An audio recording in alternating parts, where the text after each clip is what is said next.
ውሳነ ጥቆማ ፕሬዝደንትነት ፍጹም ተቀባልነት የብሎን ክብል ሕወሓት አማሲኡ መግለጽ ይወጽየሎ በመሰረት መግለጽ ህዝባውያን ሓርነት ትግራይ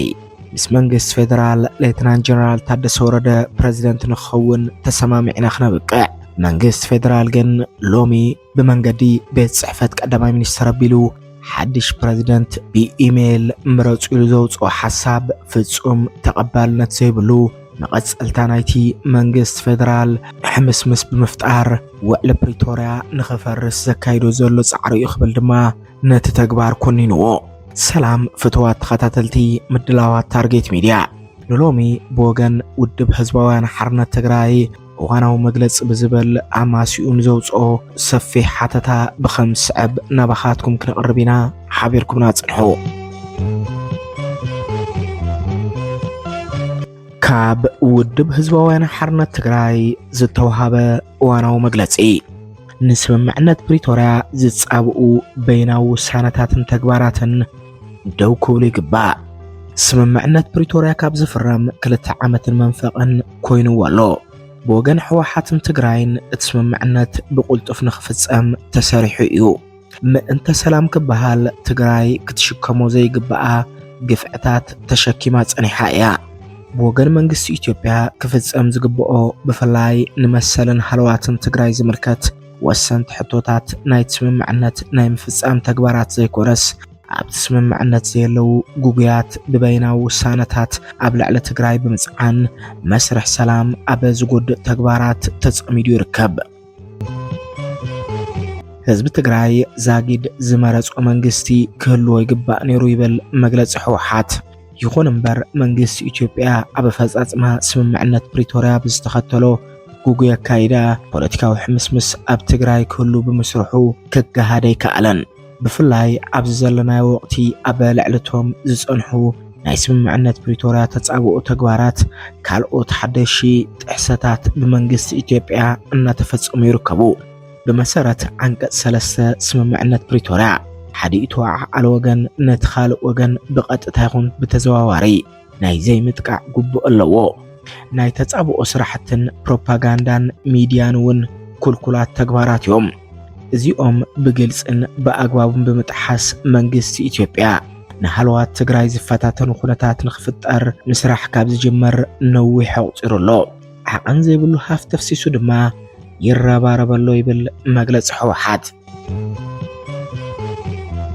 إذا خمزلو خوينو منغس إثيوبيا حزون منفسن تحسون سممعنت دو مبال تتصابقو نقون بمقداف توعى عالت وغنات بلزبن بمرددان بزوازحو ناي حبار سممعنت زي كونوس عقبابنت بزي بلوم حقتات مالتون عواج قطري 359 هزبار شحن 995 دنب قطري 533 هزبار 315 بينو كام دلاينا وسنن مخاد الناس رح يركب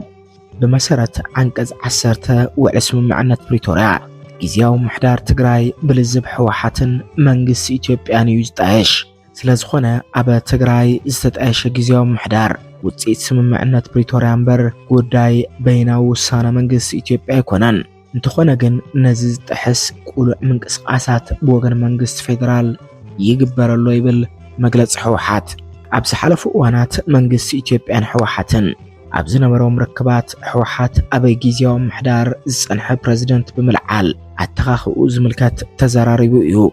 بزبيلون كساب حزولو فتاز ما جيزيو محدار بمقمقام بريزيدنت جيزيو محدار نمقيار عبز معنات تبزيحو سلازخونا دما جنرال تادس ورده بريزيدنت نخون ما أخلاي كوميتي حوحات وسينو بوغن منغس إثيوبياون تقبلنا ترخيب إيو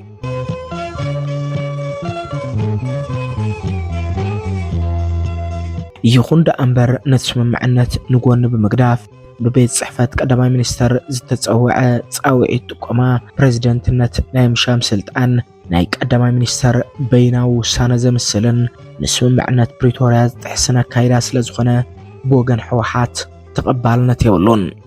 ህዝቢ ትግራይ ብሰንክጽ እንተታው ኺናት ዝበጽሖ ማህሰይቲ ንኸካ ሓሕስ ጻዕሪ ኣብ ክንዲ ምግባር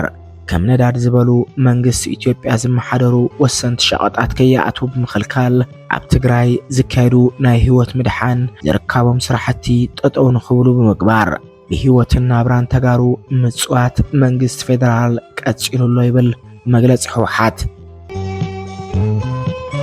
ከምዚ ዝኣምሰሉ ሰብኣዊ ተግባራት ንስምምዕነት ፕሪቶርያ ጥራሕ ዘይኮነ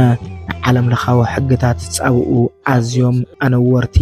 ጸረ ደቂ ሰባት ዝኾኑ ብገበን ምጽናት ዘሕትቱ ተግባራት እዮም። ብተወሳኺ ሰላም ህዝቢ ዝሕምሱ ሰፋሕቲ ምንቅስቓሳት እውን ወገን መንግስቲ ፌደራል ይትግበሩ ኣለዉ። ሰላሞም ዓቂቦም ዋጋ እናኸፈሉ ዘለዉ ብልሒ መኸተ ዝኾኑ ሰራዊት ትግራይን ኣመራርሑኡን እውን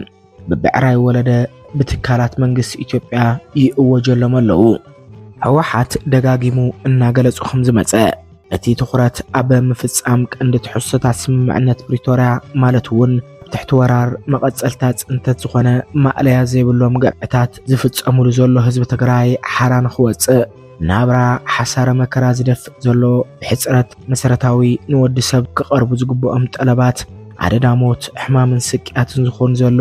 ካብ መነባብሮኦምን መረበቶምን ዝተፈናቐሉን ዝተሰደዱን ዜጋታት ናብ መረበቶም ክምለሱ ክትግበር ሉዓላውነት ትግራይ ክረጋገጽ ፈትሕን ተሓታትነትን ክነግስ ዝተፈለየ ጉድኣት ዝበጽሖም ክከሓሱ ስራሕቲ ሕውየትን ዳግመ ህንጸትን ክሳለጥ ኣብ ትግራይ ዝተመረጸ መንግስቲ ክህሉ ርብርብ ክግበርን ተዛመድቲ ተግባራት ብመሰረት ስምምዕነት ክፍጸሙን ደጋጊሙ ይጽውዕ። መንግስቲ ኢትዮጵያ ብግልጺ ይረኣዩ ካብ ዘለው ንህዝቢ ወዳእቲ ዝኾኑ ሃወኽትን ጎንጽ ፈጠርትን ተግባራቱ ተቆጢቡ ዘላቕ ሰላምን ሓባራዊ ረብሓን ኣብ ዘረጋገጹ ተግባራት ከተኩር ድማ ጻውዒትና ነቕርብ። ስምምዕነት ፕሪቶርያ ዝፍጸም ብዘተን ምርድዳእን ክልቲኦም ፈረምቲ ወገናት ስለ ዝኾነ በይናዊ ውሳነታት ደው ክብሉ ደጊምና ነፍልጥ። ንዝምልከቶ ኩሉ ሕዚ እውን ከም ትማሊ ሕርያና ሰላምን ልምዓትን ምዃኑን ካብ ዝቕኑዕን ጠቓምን መንገዲ ንዘይምውፃእ ዝከኣለና ኩሉ ከም ንተግብር ክነረጋግጽ ንደሊ። ዘለዓለማዊ ክብርን ሞገስን ንሰማዕታትና። መጋቢት 17 2017 ዓ.ም መቐለ